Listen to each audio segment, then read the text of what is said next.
Does your life suck? Do you have challenges in life?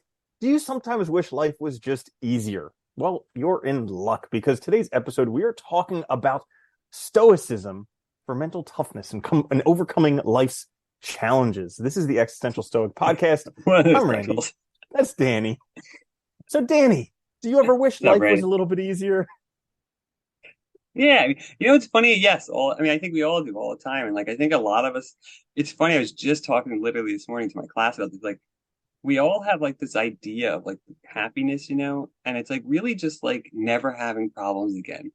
It's like everything's comfortable, everything's good, and it's like it's really unrealistic, and it's also like in a way it's also counterproductive because like anything good in life or anything really valuable usually takes effort and is usually hard for a while, and then like it usually involves struggle and challenges. I mean, that's just how it is. Like, Yeah, not to mention that like part of happiness is working towards a goal, which involves yeah, problems and struggle and all these things.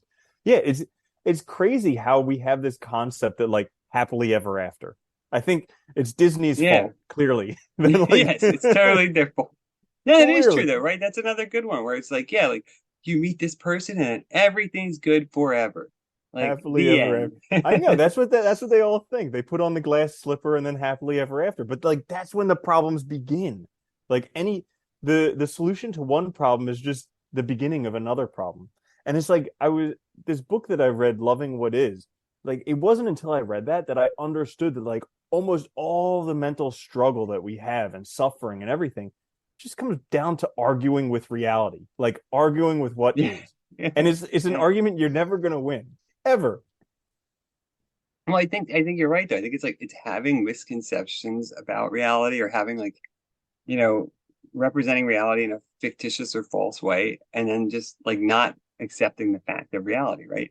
And it's funny too, because I think like more often than not, like when I accept reality and I face the challenges and I'm doing something I want to do, I feel better about myself and I feel like my life has more value than it ever did when I'm not doing those things. And I think, but like before you start, like your brain just does all these like weird tricks and like you imagine all these things and like it's just funny how we think that like I think that's why a lot of people think like money will solve all their problems because they imagine like most of their problems are probably tied to money and they imagine if they had money all this would go away and therefore no problems. But it's like, well, then what are you going to do though? Because you're still going to do stuff. You're still alive, hopefully, right? You'll do things, so you're going to have Not more to mention problems. you have the fear of losing money, which you don't have right Yeah, now. yeah, So like that's another problem. that's a that's a big one. Yeah. And yeah, it's like I love in meditations how Marcus Aurelius says everything that you want by some circuitous route, you could have it right now if you just let go of the past, have faith in the future, love what is, and act right.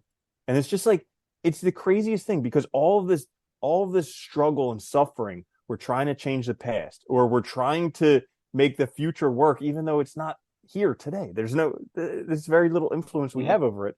So if we just let go of those things and trust that they'll work out and then just love what you have right now, it's like the feeling that you get from that is incredible.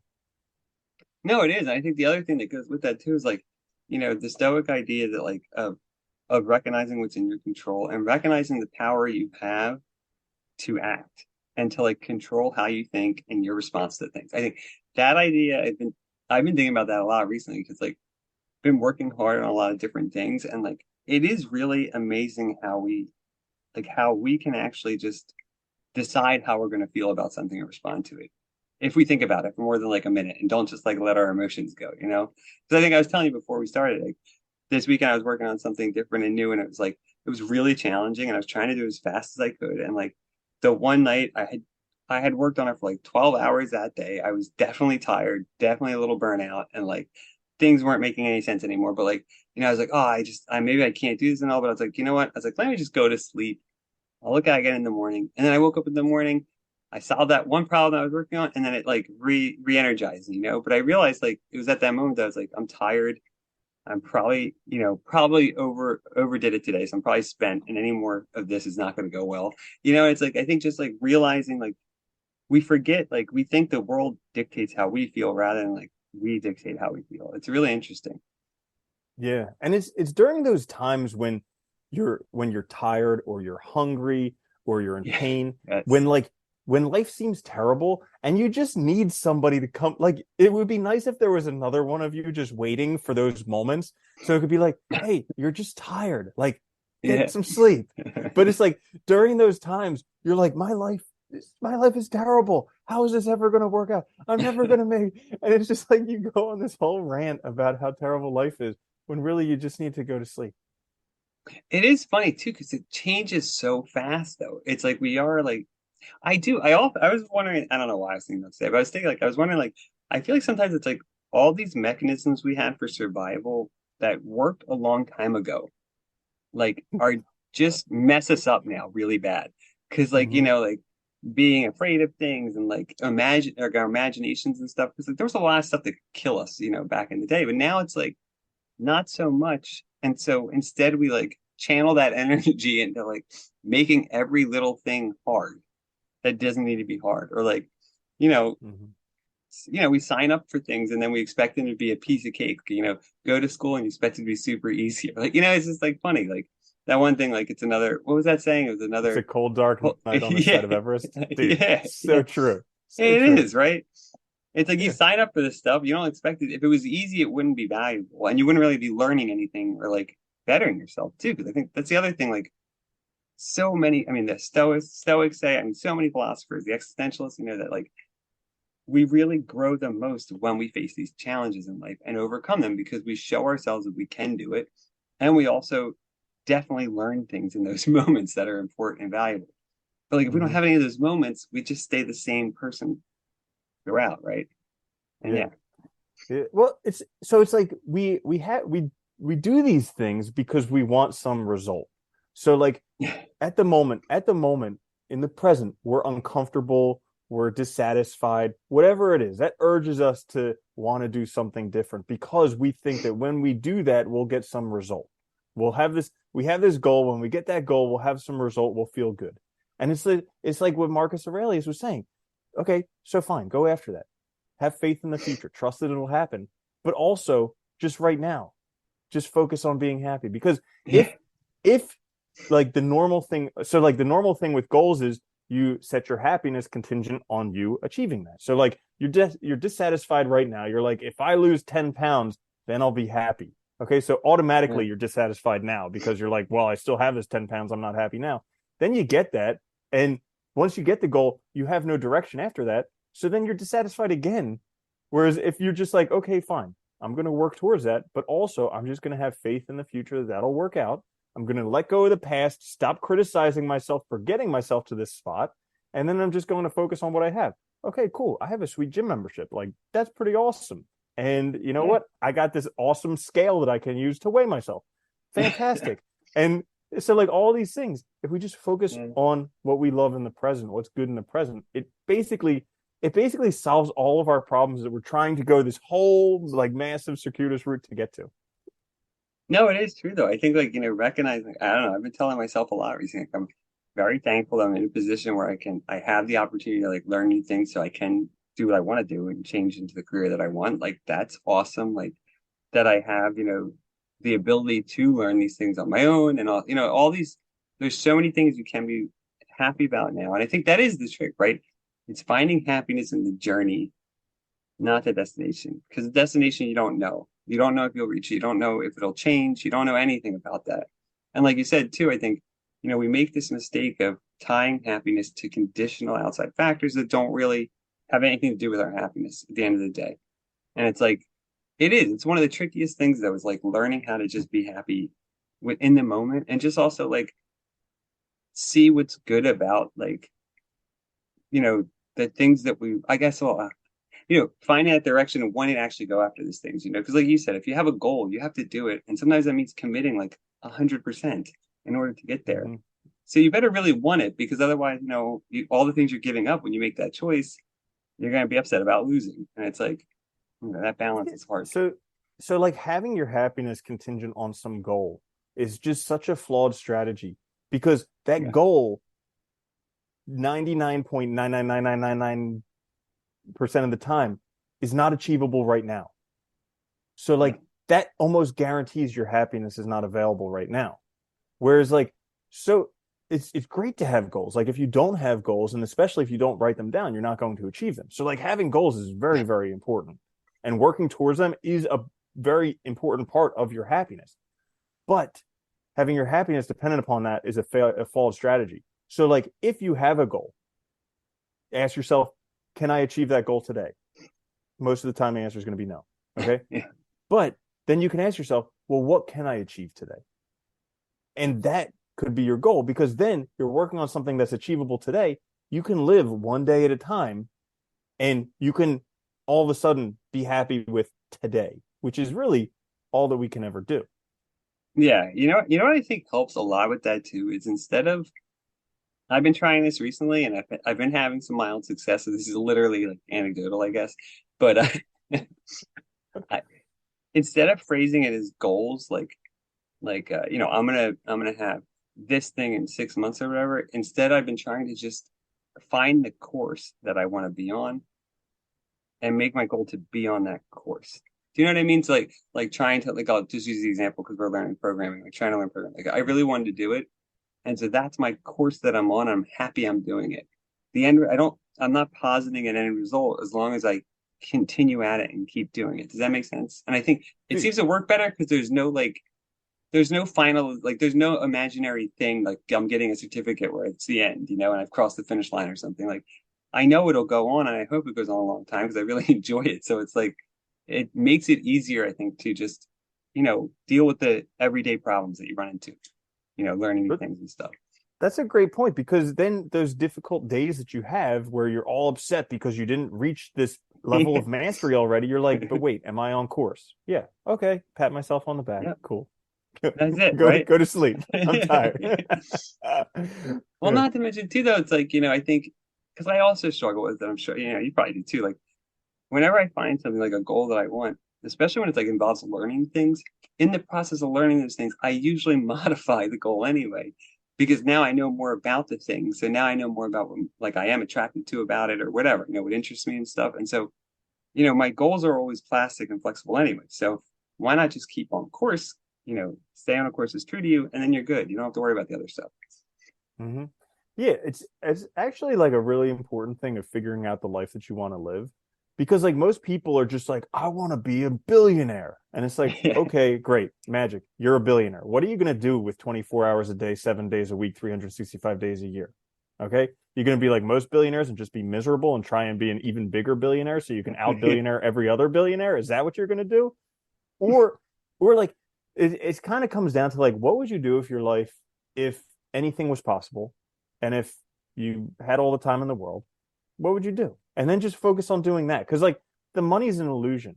And all these other things like the fame, all this stuff is an illusion that keeps you from actually figuring out what you want to do with your life and then doing that. It's like what you're saying with having the course. Like what course do you want to be on? Because no matter what, you're gonna have to do it 24/7. And like Yeah. you hear about these famous people, like these singers, these musicians and everyone who like that was their dream since they were a childhood, to be a rock star musician, to go on tour. And then they get to the reality of going on tour, performing every day, having to have that high level of energy, and they're miserable. And it's just like it really is important to figure out what it is that you want to be doing with the rest of your life and just do it. Yeah, it's funny though, because they get on tour too. They play the same set of songs every day. It's like, oh yeah, it's a grind. Most things are a grind. It's like Mm-hmm. it's part of life. So you have to find what you really does interest you. Yeah, it is funny too about like knowing what you want in life. I tell you, one thing that like I will say philosophy, really studying it really helped me with is like realizing how many of our values aren't even our own and that we just tacitly accept from the world around us without question. And like once I realized that, and like because so many philosophers point out that like what's really valuable, they ask that question, and like most of the stuff society tells us is really valuable is not valuable, right? Like buying things, getting A's, all these things, like it's not really that important. Like what's really important, it's a difficult question, but I think once you start to look at it that way, you can start to really kind of question yourself too and ask yourself like how many things do I do are really a consequence of like social pressure, norms, all this stuff, and how much of that is really me. And if you can start to weed that stuff out, oh my God, it's so much easier to like figure out where you should be going and get yourself in the right direction. Absolutely. Like there, I just listened to this book on the philosophy of Alfred Adler, and he was talking about freedom, how like people think that like freedom, all these different ideas, but really he talks about freedom being uh willing to be disliked by other people. Like that's true freedom. Because all of us, especially when we want celebrity or we want fame or we want money or any of these things, it's because we want to be liked by other people and we're trying to please the most people possible. And he's like, Yeah. actually, it's very, very selfish when you're trying to please other people because you're always you think okay, so it's like it's a crazy mental construct because you think because you want other people to be happy that you're thinking about them, but you're actually just thinking about yourself because you want them Yeah. to be happy so that they like you. And it's like the most selfish thing you could do. Yeah. Whereas if instead you were just really selfish and you just concerned yourself with yourself, then other people are going to figure stuff out anyways. That's a good point too. And it is funny, I hear some people say like I want to be an influencer, I want to do this and that. And it's like, and I think a lot of times like they either see it as like, it looks cool or it looks easy or whatever. And it's like, yeah, that might be the case, but if you don't really like it, like they don't see the work behind it. Like most people don't see the effort that's involved in doing anything, especially to do it at a high level or be really good at it. I think we forget that because people that are really good at it looks easy. And it does because you're seeing the finished product, you're seeing them in certain circumstances, right? So it makes it look easy, but you don't see all the work, you don't see all the years they spent doing stuff or, grinding away, just doing like failing at different things. And I think we have this really bizarre, messed up perception of what it means to be successful and what's important in life. And I think, the other thing too is like also that, like you said, that selfish desire, just wanting people to like us too, and like wanting to be Mm-hmm. popular gets in the way as well. Yeah, yeah. Gary Vaynerchuk has a great video about this idea that like things come easy. He talks about how people are always criticizing him, and he loves it. He says how like people are always saying that the only reason I'm famous is because my dad had a wine shop. That. And as he's saying that, it just goes through like 800 episodes of his wine library TV that he made. Like nobody's willing to put in that effort. They all just want to Yeah, criticize and say, "Oh, it was given to him." And like, sure, some people, like 1% of people, not even, but they get stuff given to them. Sure, that's outside of your control. What are you going to do about it? yeah, Nothing. All you yeah. can ever do is all you can do. Well, that's the other thing too. I think that the Stoics, again, a lot of philosophers, I think also are very adamant, which is like that whole notion of comparing ourselves to others and worrying about what other people have is like it's just a definite road to being miserable and negative. Like there's no way around it. And dude, I see it's so funny. Like there's so many things too nowadays because with the way we're connected, with our ability to access things, it's so easy. I mean, you can look up anybody's name and net worth. You can look up, whatever, right? And just get jealous and angry. But the reality is like that's just a crappy comparison to make because it's not that's not your life, right? Your life is your life. So start with what you have and work from there and make it the best you can. And like I mean, we talked about this before. When you compare only to yourself, you see that growth, you see those changes, and it feels good because you're not worried about what other people have. You're not worried about the outside world. And I think that's the biggest thing too. Yeah. And I mean, that's a great point of not comparing yourself to other people because almost every time that I've ever compared myself to other people, number one, it's been to people who have more than me in that category or better Yeah, than me in that category. Very rarely is it to people who have less or worse. it's So like like never. it's Yeah, yeah. never. So it's always like I'm at lack when I make that comparison, but also like I'd never feel better afterwards. So No. learning to see that crucially important, and then just I don't know. It's such like it's such a lost type of thing. But with the comparisons, thinking that it's a competitive world. So like Yeah. thinking that Yeah. because they have that much more, there's that much left for me, which not true. So, Nope. but like that'll get you lost because you're like, oh, they're successful, so that means it's going to be harder for me. There's going to be less for me, and it's just like there's an infinite amount to go around. So That's just that chill. stupid, yeah. No, but that's that stupid mentality of like, I that's a very like that individualistic society mentality of everybody's fighting against everybody else, which makes no sense, one. And two, yeah, like you said, like it makes people feel like they can't do things because somebody else already has.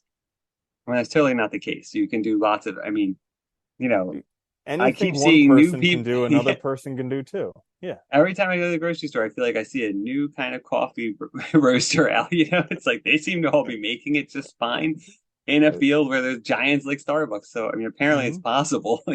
Yeah, It's absolutely. funny. And yeah. But another thing that I like about stoicism for like mental toughness and overcoming obstacles, and this is it. So like everybody thinks that there's some solution that's going to make it comfortable. Like we're not comfortable right now. We're feeling pain, we're suffering, whatever it is, and we think there's some solution that's going to make it better. But like the one thing that I really like about stoicism is the idea that like sometimes suffering is part of it. Like that's Yeah. just it. You just have to sit there and bear it. And it's never comfortable. It's never what you want to do, but like the willingness to recognize that that's part of the process and to just be like, okay, this is what it is right now. Let me just sit and bear this. And eventually it breaks over you. Like there's never been a situation in your life that you haven't gotten through it. But it's just part of the process and learning to recognize that you need to go through that part of the process. No, I think that it goes well too with like their whole idea of like what you have control over, of the importance of like persevering and endurance. And I think that to your point that the more you realize that and practice it, the better you do get at dealing with those situations and the less they affect you. So there is a point at which I think that like the discomfort affects you less because you've built up that willpower, that strength of will to just persevere through it, right? And so it gets easier and easier to do. So I think there is something to that as well. I think Mm-hmm. it's just I like too that they one thing that I really like about Stoicism too is like they are very clear that this is just something that takes time to and effort and practice. And I mean, Marcus Aurelius is like one of my favorite examples of that because you see him go back to the same problems all the time, but it's like that's human life. And all the expectations we have for the quick fix or the immediate change, the immediate turnaround, like that is just a bad thing, I think, to focus on because it just makes us miserable again, too. It's these things that can't happen, right? Mm-hmm. It's like you really just want a quick fix rather than actually putting in effort. But when you really put in the effort, I think most people, at least, I think once they put in the effort to really do it, they feel way better because they realize they're actually able to do it. They don't need a quick fix. They can get through Mm-hmm. it on their own, and deal with it. Yeah. Yeah. And remembering that you're gonna die. Like Marcus Aurelius Yeah. literally talks about Yeah. that nonstop. He's like, we're gonna die. We're gonna die. We're all dead. So like it's He was nonstop. also like front lines, like in like military battles. Yeah, I Yeah. know. I mean, the Probably past helped. was like gruesome in terms of Yeah. violence. So Yeah. like that's something we're definitely not experienced with nowadays. But just remembering that we're going to die because it's part and like a lot of times when we're feeling bad, we're like, yeah, but I don't want to live. And it's like, well, not wanting to live through pain at the moment is a lot different from wanting to die. So like it's okay to feel that. Totally cool.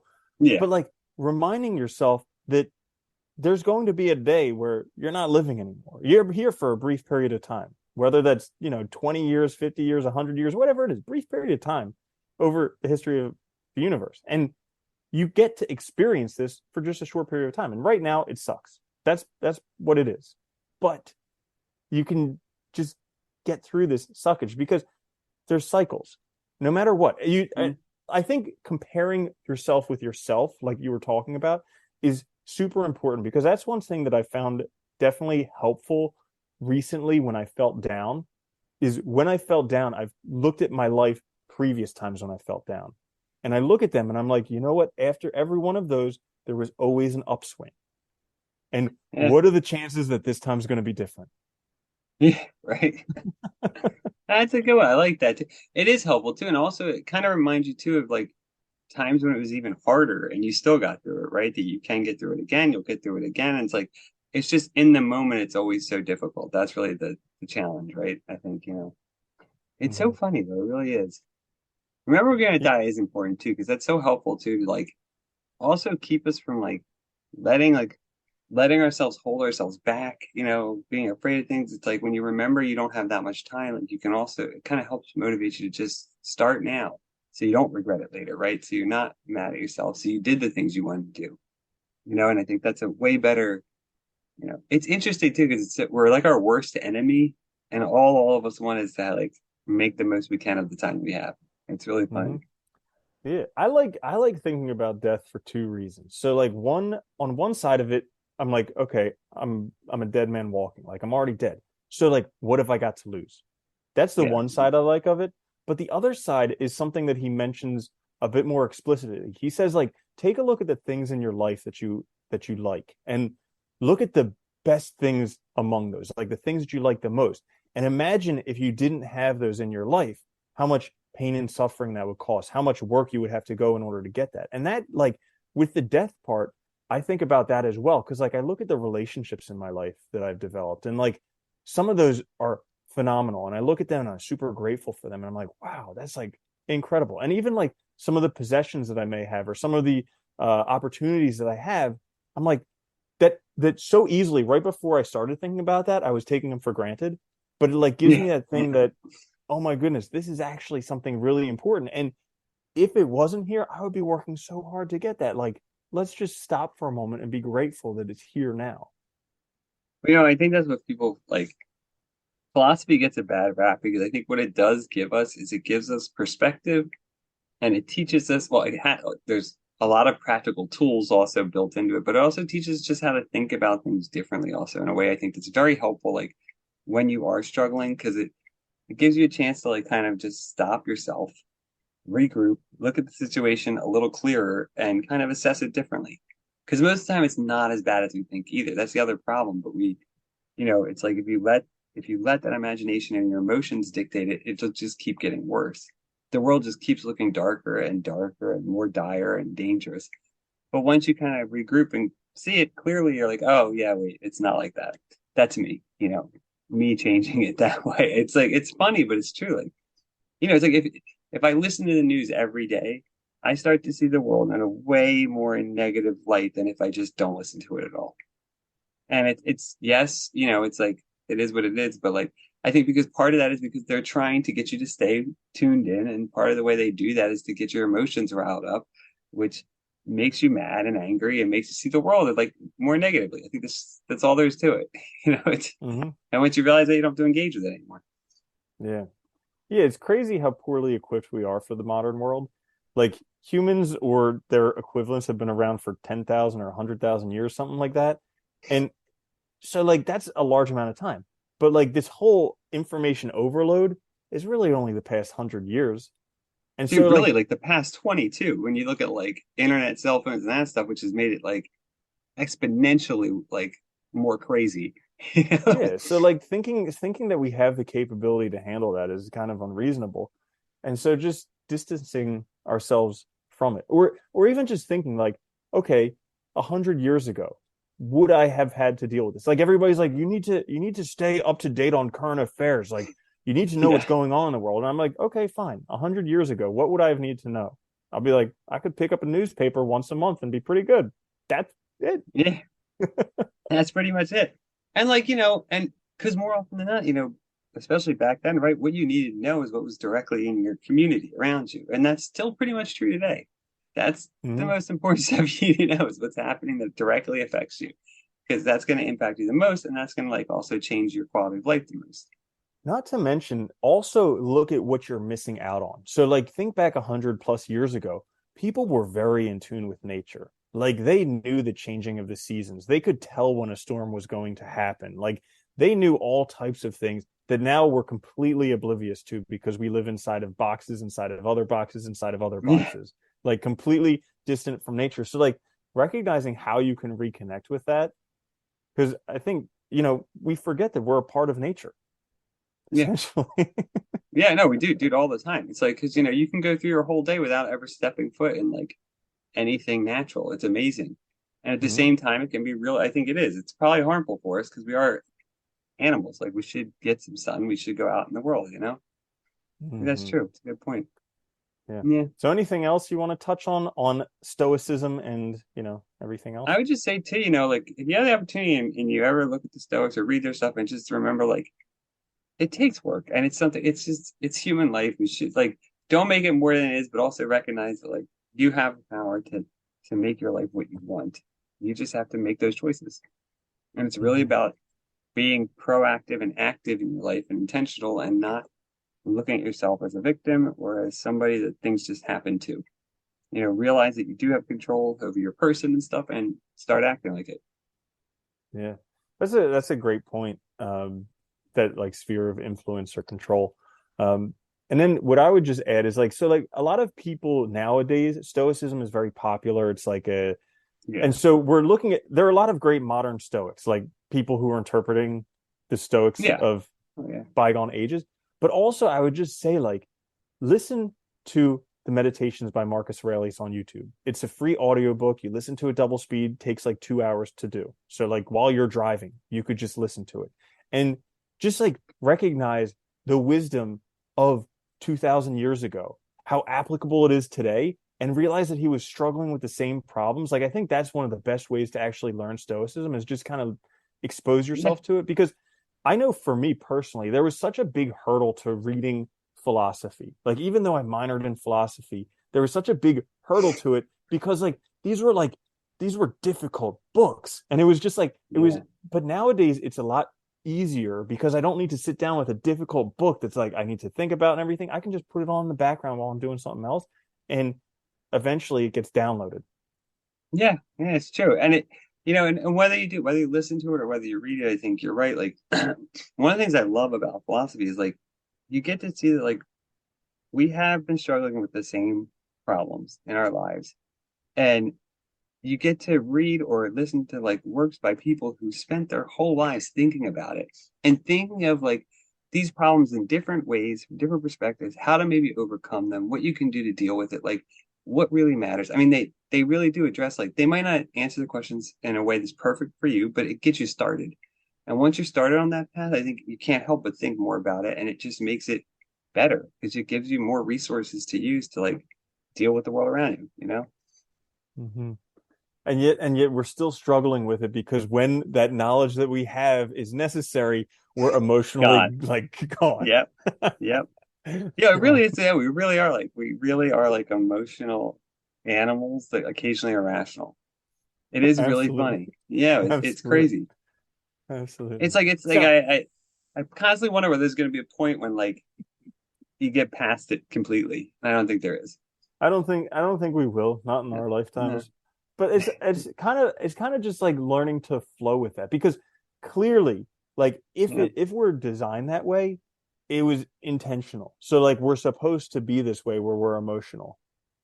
And eh, Well, I think yeah, it's probably true. You're probably right though. We probably lose, you can't be all one or all the other because you lose too much of something. So it's got to be a mixed bag, and you got to use them against each other to navigate them. mm-hmm. Yeah, well, you Yeah. hear all those like psychology things about the people who get a bullet through their brain and live, or like the people who their amygdala was just like dissolved because they had some weird fat dissolving issue, and like the crazy stuff that they do because they're lacking emotions like fear or Oh, these yeah, different yeah. things. And like we really, everything that we have is necessary, but it's also learning to recognize the environment that we're in and how that influences it as well, and what we can do to make the best of it. And live our best lives. Yeah. Mhm. Which I think that's it. Yeah. Cool. So, in a Yeah. nutshell, there you have Stoicism for mental toughness, overcoming difficulties, living the best life, living the good life. Yeah. This is Yeah. the Existential Stoic podcast. Make sure to check us out on YouTube, also podcasting services. We come at you twice a week with just tons of Woo. fun information. And It is it's fun. good for both of us because, Yeah. we struggle through the same problems over and over and over again. And it's comical how often it happens. But Yeah. If you listen, anyway, you'll find out how many times. I know, literally every week. A catastrophe every week. But yeah, this is the Existential Stoic Podcast. Thank you for listening. I'm Randy. That's Danny. I'll see you later, Danny. Later, Randy.